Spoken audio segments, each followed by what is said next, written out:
भक्तों, भगवान गणेश बुद्धि, समृद्धि और संतान के दाता हैं। यदि आपके जीवन में संतान प्राप्ति में बाधा, संतान के स्वास्थ्य या भविष्य को लेकर चिंता या संतान से जुड़ी किसी भी प्रकार की समस्या है, तो आप श्री गणेश जी की आराधना और उनके मंत्रों का जाप अवश्य करें। भगवान गणेश के मंत्रों का नियमित 108 बार जाप करने से आपके पुत्र पर बने हुए सारे संकट एक बार में ही खत्म हो जाएंगे और आपके पुत्र पर भगवान गणेश की असीम कृपा बनी रहेगी। इसलिए आज हम आपको भगवान गणेश का एक ऐसा चमत्कारी और प्रभावशाली मंत्र बताने जा रहे हैं, जिस मंत्र के नियमित 108 बार जाप करने से आपका पुत्र हमेशा खुश रहेगा और उसका स्वास्थ्य हमेशा अच्छा बना रहेगा। आपके पुत्र को उसके भविष्य में कभी भी असफलता प्राप्त नहीं होगी, उसका जीवन हमेशा खुशियों से भर जाएगा। इसलिए प्यारे भक्तों, इस मंत्र का नियमित 108 बार जाप करें। यह गणेश जी का अचूक मंत्र है, इसलिए इस मंत्र का नियमित 108 बार जाप करें। यदि आप इस मंत्र का नियमित 108 बार जाप करने में असफल हैं, तो आप इस वीडियो को अपने मोबाइल फ़ोन पर या स्पीकर पर चलाकर नियमित सुनें। अगर आप भगवान गणेश जी की असीम कृपा प्राप्त करना चाहते हैं और उनका आशीर्वाद अपने ऊपर बनाए रखना चाहते हैं, तो इस वीडियो को लाइक और चैनल को सब्सक्राइब जरूर कर दीजिए और कमेंट बॉक्स में जय श्री गणेश अवश्य लिख दीजिए। तो चलिए भक्तों, मंत्र का जाप करना प्रारंभ करते हैं। ओम ग्लौम गम गणपतये सर्वदुष्ट ग्रहे बाधा विनाशाय स्वाहा। ओम ग्लौम गम गणपतये सर्वदुष्ट ग्रहे बाधा विनाशाय स्वाहा। ओम ग्लौम गम गणपतये सर्वदुष्ट ग्रहे बाधा विनाशाय स्वाहा। ओम ग्लौम गम गणपतये सर्वदुष्ट ग्रहे बाधा विनाशाय स्वाहा। ओम ग्लौम गम गणपतये सर्वदुष्ट ग्रहे बाधा विनाशाय स्वाहा।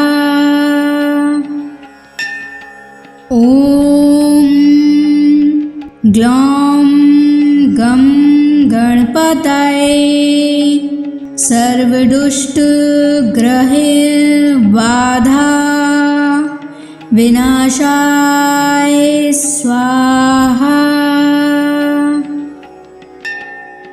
ओम ग्लौम गम गणपतये सर्वदुष्ट ग्रहे बाधा विनाशाय स्वाहा।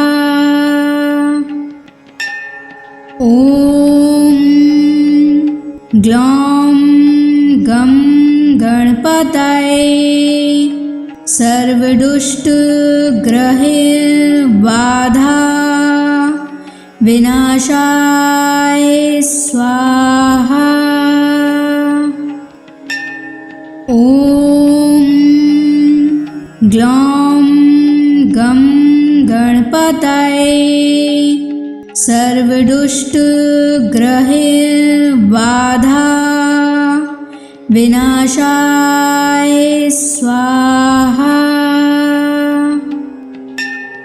ओम ग्लौम गम गणपतये सर्वदुष्ट ग्रहे बाधा विनाशाय स्वाहा। ओम ग्लौं गं गणपतये सर्वदुष्टग्रहबाधा विनाशाय स्वाहा। ॐ ग्लौं गं गणपतये सर्वदुष्टग्रहबाधा विनाशाय स्वाहा। ॐ ग्लौं गं गणपतये सर्वदुष्टग्रहबाधा विनाशाय स्वाहा। ॐ ग्लौं गं गणपतये सर्वदुष्टग्रहबाधा विनाशाय स्वाहा। ॐ ग्लौं गं गणपतये सर्वदुष्टग्रहबाधा विनाशाय स्वाहा। ॐ ग्लौं गं गणपतये सर्वदुष्टग्रहबाधा विनाशाय स्वाहा। ॐ ग्लौं गं गणपतये सर्वदुष्टग्रहबाधा विनाशाय स्वाहा। ॐ ग्लौं गं गणपतये सर्वदुष्टग्रहबाधा विनाशाय स्वाहा।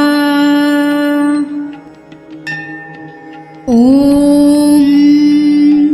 ग्लौं गं गणपतये सर्वदुष्टग्रहबाधा विनाशाय स्वाहा। ॐ ग्लौं गं गणपतये सर्वदुष्टग्रहबाधा विनाशाय स्वाहा। ॐ ग्लौं गं गणपतये सर्वदुष्टग्रहबाधा विनाशाय स्वाहा। ॐ ग्लौं गं गणपतये सर्वदुष्टग्रहबाधा विनाशाय स्वाहा। ॐ ग्लौं गं गणपतये सर्वदुष्टग्रहबाधा विनाशाय स्वाहा। ॐ ग्लौं गं गणपतये सर्वदुष्टग्रहबाधा विनाशाय स्वाहा। ॐ ग्लौं गं गणपतये सर्वदुष्टग्रहैर्बाधा विनाशाय स्वाहा। ॐ ग्लौं गं गणपतये सर्वदुष्टग्रहैर्बाधा विनाशाय स्वाहा। ॐ ग्लौं गं गणपतये सर्वदुष्टग्रहैर्बाधा विनाशाय स्वाहा। ॐ ग्लौं गं गणपतये सर्वदुष्टग्रहैर्बाधा विनाशाय स्वाहा। ॐ ग्लौं गं गणपतये सर्वदुष्टग्रहैर्बाधा विनाशाय स्वाहा। ॐ ग्लौं गं गणपतये सर्वदुष्टग्रहैर्बाधा विनाशाय स्वाहा। ॐ ग्लौं गं गणपतये सर्वदुष्टग्रहैर्बाधा विनाशाय स्वाहा। ॐ ग्लौं गं गणपतये सर्वदुष्टग्रहैर्बाधा विनाशाय स्वाहा। ॐ ग्लौं गं गणपतये सर्वदुष्टग्रहैर्बाधा विनाशाय स्वाहा। ॐ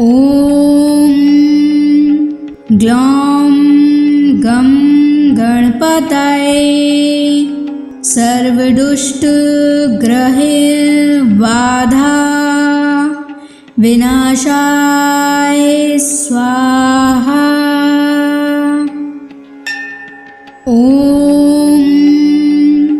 ग्लौं गं गणपतये सर्वदुष्टग्रहैर्बाधा विनाशाय स्वाहा। ॐ ग्लौं गं गणपतये सर्वदुष्टग्रहैर्बाधा विनाशाय स्वाहा। ॐ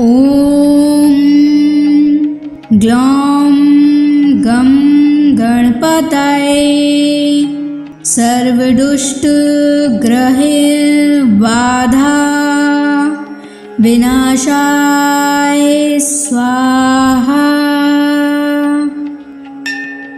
ॐ ग्लौं गं गणपतये सर्वदुष्टग्रहैर्बाधा विनाशाय स्वाहा। ॐ ग्लौं गं गणपतये सर्वदुष्टग्रहैर्बाधा विनाशाय स्वाहा। ॐ ग्लौं गं गणपतये सर्वदुष्टग्रहबाधा विनाशाय स्वाहा। ॐ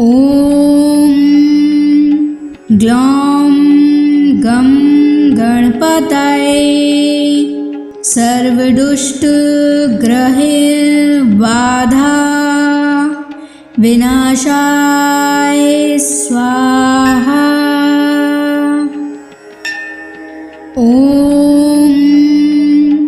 ग्लौं गं गणपतये सर्वदुष्टग्रहबाधा विनाशाय स्वाहा। ॐ ग्लौं गं गणपतये सर्वदुष्टग्रहबाधा विनाशाय स्वाहा। ॐ ग्लौं गं गणपतये सर्वदुष्टग्रहबाधा विनाशाय स्वाहा। ॐ ग्लौं गं गणपतये सर्वदुष्टग्रहबाधा विनाशाय स्वाहा। ॐ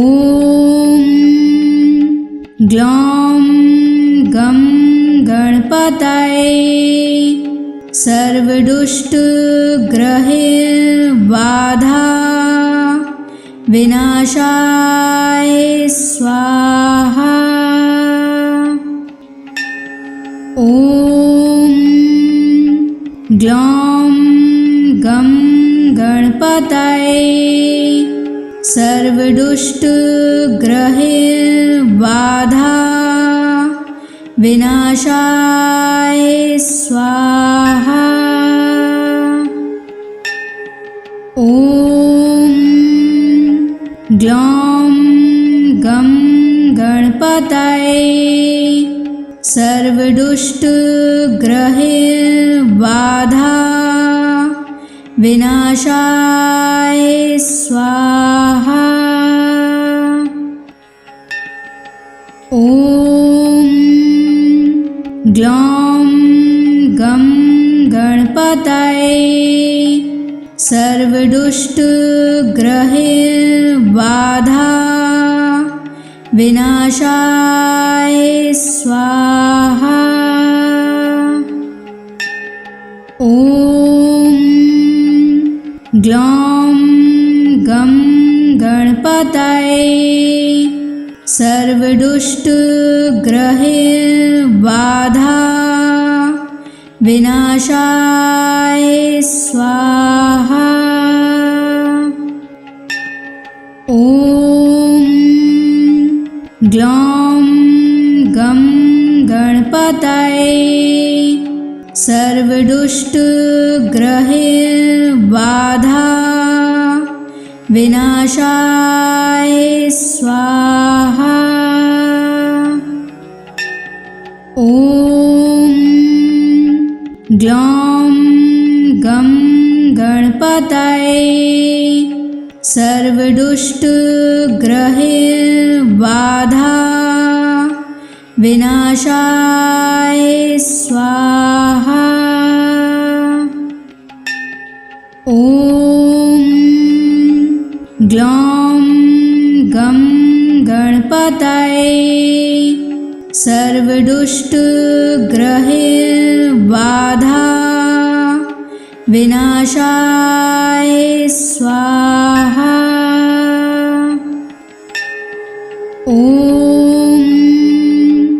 ग्लौं गं गणपतये सर्वदुष्टग्रहबाधा विनाशाय स्वाहा।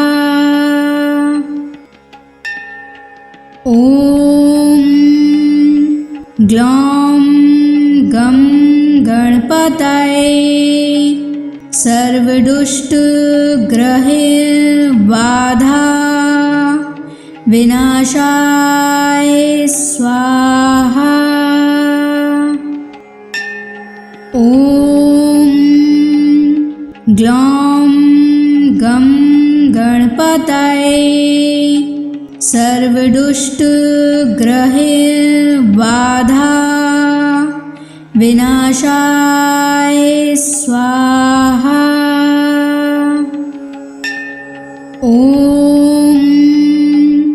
ग्लौं गं गणपतये सर्वदुष्टग्रहबाधा विनाशाय स्वाहा।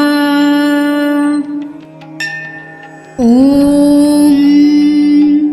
ग्लौं गं गणपतये सर्वदुष्टग्रहबाधा विनाशाय स्वाहा। ॐ ग्लौं गं गणपतये सर्वदुष्टग्रहबाधा विनाशाय स्वाहा। ॐ ग्लौं गं गणपतये सर्वदुष्टग्रहबाधा विनाशाय स्वाहा। ॐ ग्लौं गं गणपतये सर्वदुष्टग्रहबाधा विनाशाय स्वाहा। ॐ ग्लौं गं गणपतये सर्वदुष्टग्रहबाधा विनाशाय स्वाहा। ॐ ग्लौं गं गणपतये सर्वदुष्टग्रहबाधा विनाशाय स्वाहा। ॐ ग्लौं गं गणपतये सर्वदुष्टग्रहबाधा विनाशाय स्वाहा। ॐ ग्लौं गं गणपतये सर्वदुष्टग्रहबाधा विनाशाय स्वाहा। ॐ ग्लौं गं गणपतये सर्वदुष्टग्रहबाधा विनाशाय स्वाहा। ॐ ग्लौं गं गणपतये सर्वदुष्टग्रहबाधा विनाशाय स्वाहा। ॐ ग्लौं गं गणपतये सर्वदुष्टग्रहबाधा सर्वदुष्टग्रहैर्बाधा विनाशाय स्वाहा। ॐ ग्लौं गं गणपतये सर्वदुष्टग्रहैर्बाधा विनाशाय स्वाहा। ॐ ग्लौं गं गणपतये सर्वदुष्टग्रहैर्बाधा विनाशाय स्वाहा। ॐ ग्लौं गं गणपतये सर्वदुष्टग्रहैर्बाधा विनाशाय स्वाहा। ॐ ग्लौं गं गणपतये सर्वदुष्टग्रहैर्बाधा विनाशाय स्वाहा। ॐ ग्लौं गं गणपतये सर्वदुष्टग्रहैर्बाधा विनाशाय स्वाहा। ॐ ग्लौं गं गणपतये सर्वदुष्टग्रहैर्बाधा विनाशाय स्वाहा। ॐ ग्लौं गं गणपतये सर्वदुष्टग्रहैर्बाधा विनाशाय स्वाहा। ॐ ग्लौं गं गणपतये सर्वदुष्टग्रहैर्बाधा विनाशाय स्वाहा। ॐ ग्लौं गं गणपतये सर्वदुष्टग्रहैर्बाधा विनाशाय स्वाहा। ॐ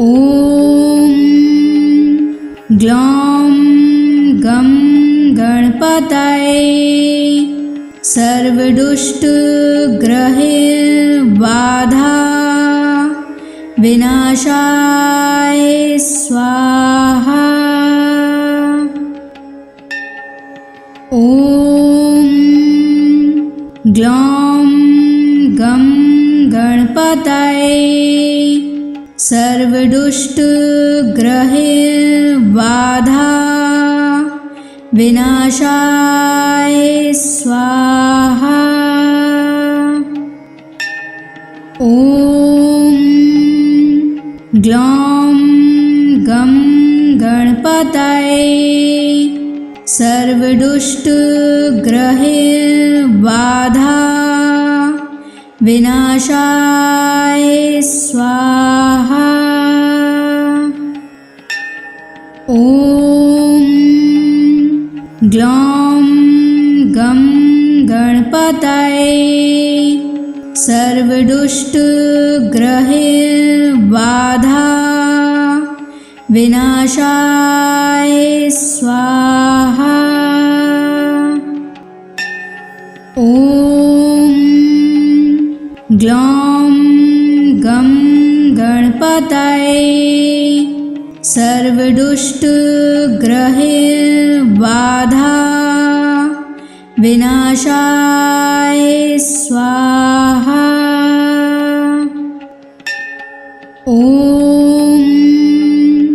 ग्लौं गं गणपतये सर्वदुष्टग्रहबाधा विनाशाय स्वाहा।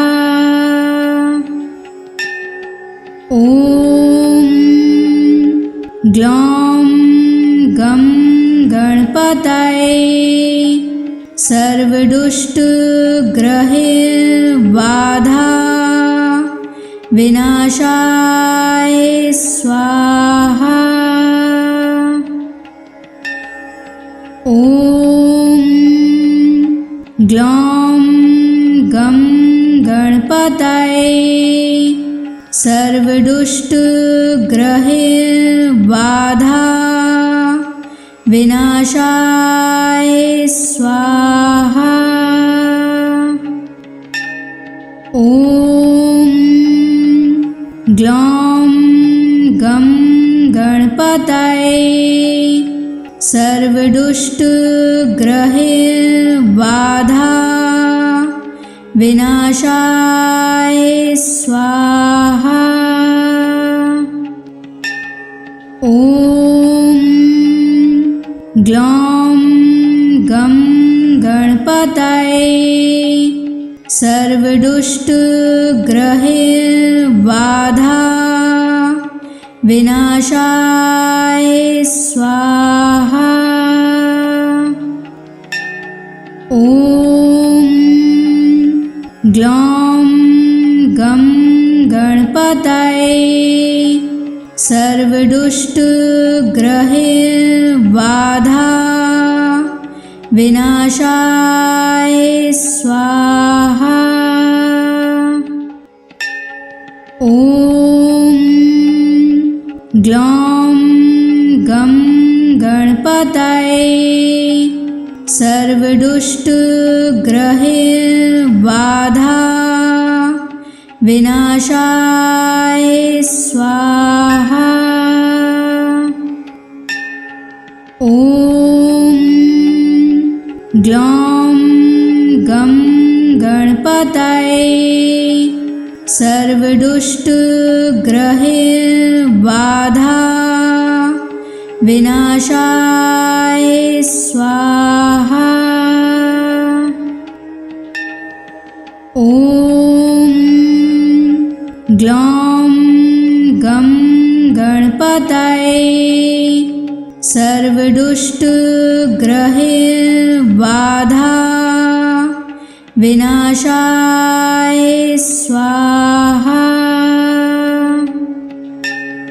ॐ ग्लौं गं गणपतये सर्वदुष्टग्रहबाधा विनाशाय स्वाहा। ॐ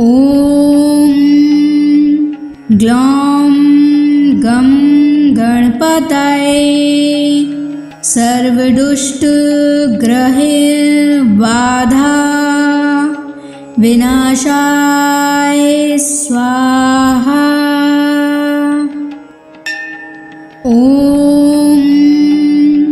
ग्लौं गं गणपतये सर्वदुष्टग्रहबाधा विनाशाय स्वाहा।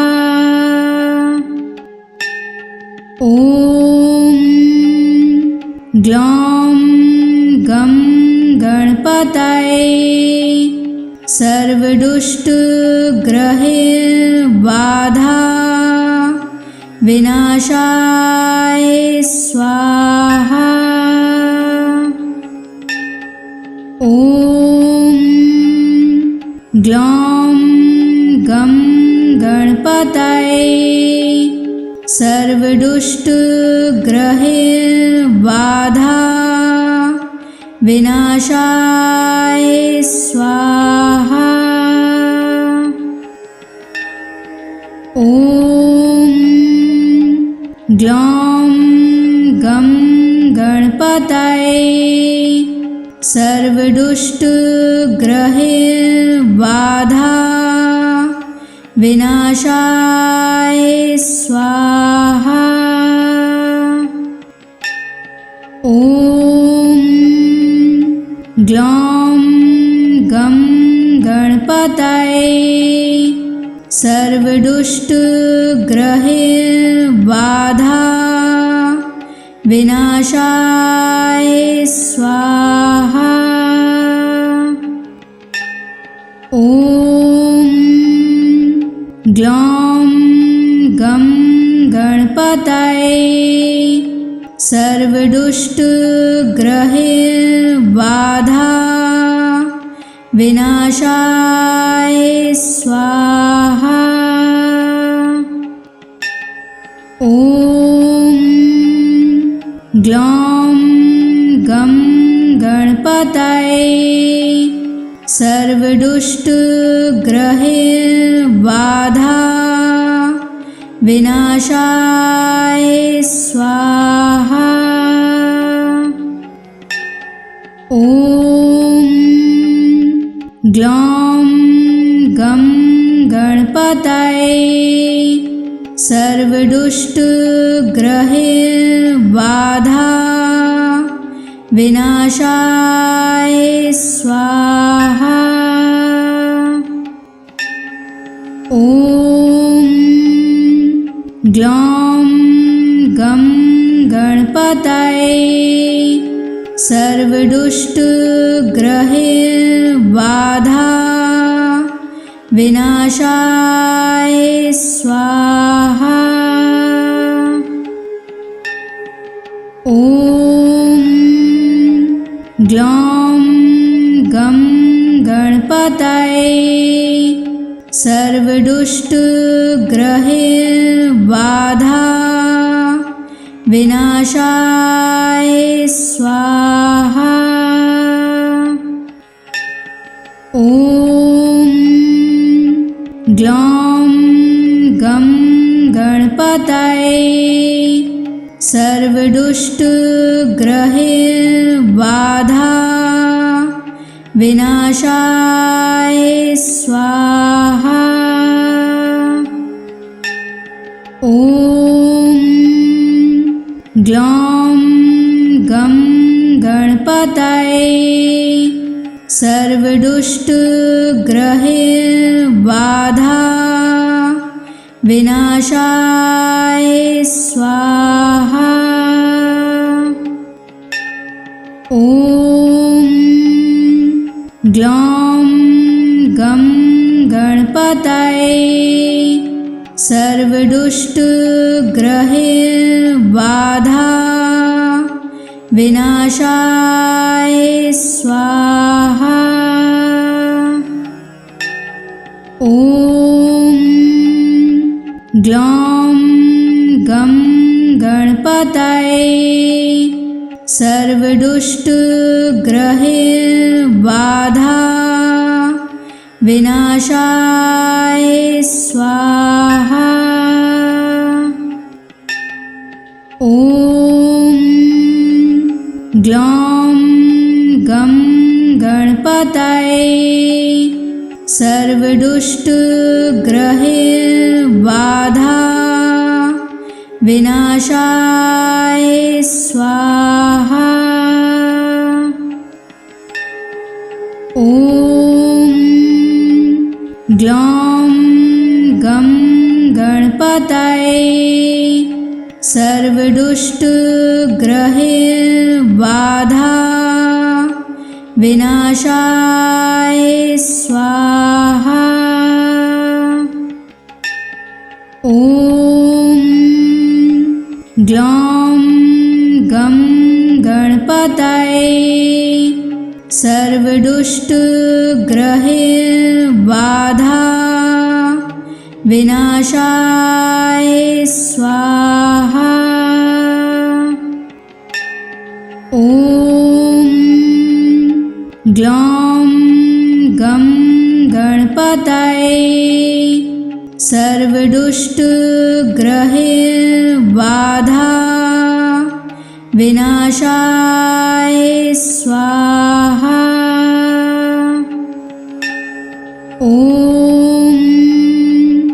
ग्लौं गं गणपतये सर्वदुष्टग्रहबाधा विनाशाय स्वाहा। ॐ ग्लौं गं गणपतये सर्वदुष्टग्रहबाधा विनाशाय स्वाहा। ॐ ग्लौं गं गणपतये सर्वदुष्टग्रहबाधा विनाशाय स्वाहा। ॐ ग्लौं गं गणपतये सर्वदुष्टग्रहबाधा विनाशाय स्वाहा। ॐ ग्लौं गं गणपतये सर्वदुष्टग्रहबाधा विनाशाय स्वाहा। ॐ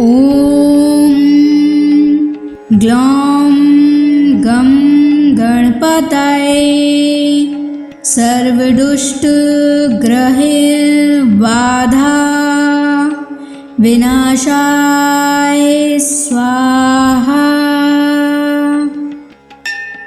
ॐ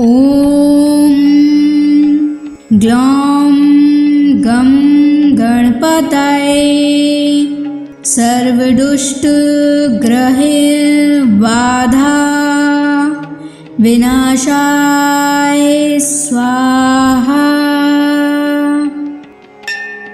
ॐ ग्लौं गं गणपतये सर्वदुष्टग्रहबाधा विनाशाय स्वाहा। ॐ ग्लौं गं गणपतये सर्वदुष्टग्रहबाधा विनाशाय स्वाहा। ॐ ग्लौं गं गणपतये सर्वदुष्टग्रहबाधा विनाशाय स्वाहा। ॐ ग्लौं गं गणपतये सर्वदुष्टग्रहबाधा विनाशाय स्वाहा। ॐ ग्लौं गं गणपतये सर्वदुष्टग्रहबाधा विनाशाय स्वाहा। ॐ ग्लौं गं गणपतये सर्वदुष्टग्रहबाधा विनाशाय स्वाहा। ॐ ग्लौं गं गणपतये सर्वदुष्टग्रहबाधा विनाशाय स्वाहा। ॐ ग्लौं गं गणपतये सर्वदुष्टग्रहबाधा बाधा विनाशाय स्वाहा। ॐ ग्लौं गं गणपतये सर्वदुष्टग्रहबाधा विनाशाय स्वाहा। ॐ ग्लौं गं गणपतये सर्वदुष्टग्रहबाधा विनाशाय स्वाहा। ॐ ग्लौं गं गणपतये सर्वदुष्टग्रहबाधा विनाशाय स्वाहा। ॐ ग्लौं गं गणपतये सर्वदुष्टग्रहबाधा विनाशाय स्वाहा।